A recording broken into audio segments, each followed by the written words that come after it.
احادیث بیان فرمایا ہے. حضور صلی اللہ علیہ وسلم نے پہلا حدیث یہ بیان فرمایا ہے کہ انا خاتم النبیین لا نبی بعدی، میں آخری نبی ہوں، میرے بعد کوئی نبی نہیں آئے گا. دوسرے جگہ پر حضور صلی اللہ علیہ وسلم نے پورے مجمع میں اعلان فرمایا، یا ایھا الناس، اے لوگو، ان ربکم واحد، بے شک تمہارا رب ایک ہے، واباکم واحد، تمہارا باپ آدم علیہ السلام ایک ہے، وقبلتکم واحد، تمہارا قبلہ ایک ہے، ونبیکم واحد، تمہارا نبی ایک ہے.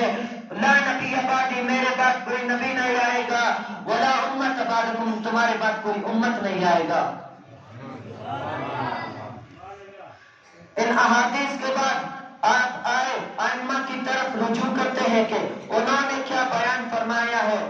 حضرت شیخ ابن تیمیہ یہ فرماتے ہیں کہ جس نے حضور صلی اللہ علیہ وسلم کو گالی دے دیا تو اس کا قتل کرنا واجب ہے، چاہے کہ وہ مسلمان ہو یا کافر ہو.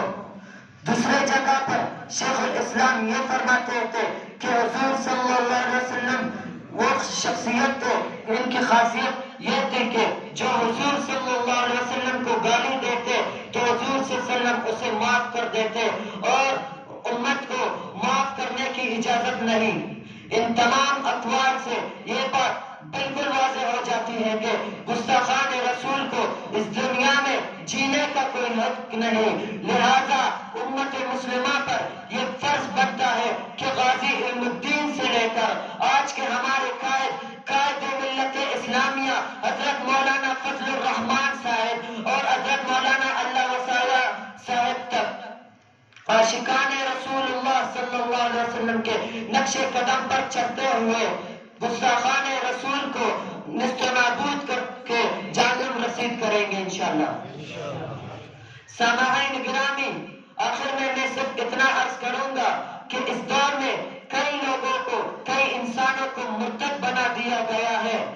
کئی لاکھوں انسانوں کو مرتد بنا دیا گیا ہے. اب عصر آخر میں یہ ذمہ داری ہم پر عائد ہوتی ہے کہ کل قیامت کے دن رسول اللہ صلی اللہ علیہ وسلم ہم سے سوال کریں گے کہ تم لوگ میرے علم کے وارث تھے، کئی لاکھوں انسانوں کو مرتد بنا دیا گیا، بتاؤ تم لوگوں نے کیا کیا. اسی لیے میں عرض کرنا چاہتا ہوں کہ وقت ہماری اس بات کا تقاضا کرتا ہے کہ ہم لوگوں کو ختم نبوت کے لیے جان قربان کرنا پڑتا ہے، اور ہم لوگوں کو اس پختگی سے علم حاصل کرنا ہوگا.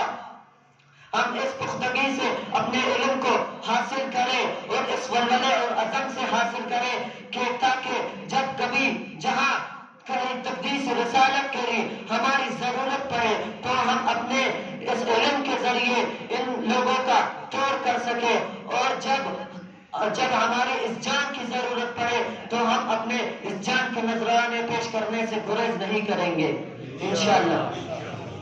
آخر میں صرف اتنا کہوں گا، غلامان محمد کو سدا بیدار رہنا ہے، غلامان محمد کو سدا بیدار رہنا ہے. ابھی ختم نبوت پر بہت ہوشیار رہنا ہے. محاذ و مورچوں پر جانثاروں کو کھڑا رکھنا، محاذ و مورچوں پر جانثاروں کو کھڑا رکھنا. گردنوں کی فصل کر جائے مگر پیرا کھڑا رکھنا، نسلوں کی نسل کر جائے مگر پیرا کھڑا رکھنا. ابھی ہے مار کے باقی، ہمیں تیار رہنا ہے. سدا ختم نبوت پر بہت ہوشیار رہنا ہے. پھر ختم نبوت سے پھمٹ جائیں گے دنیا سے، بھروسہ کر نہیں سکتے ترقی کے لبادوں پر. اکابی آنکھ رکھنی ہے، اکابی آنکھ رکھنی ہے ترقی کے لبادوں پر، بھروسہ کر نہیں سکتے لگے لپٹے ارادوں پر. محمد الرسول اللہ کا تکرار کرنا ہے، غلامان محمد کو سدا بیدار رہنا ہے. بڑا مکار دشمن ہے پلٹ کر وار کرتا ہے، بڑا مکار دشمن ہے پلٹ کر وار کرتا ہے. بدل کر بے صبح ہمیں دو چار فتنوں سے دو چار کرتا ہے.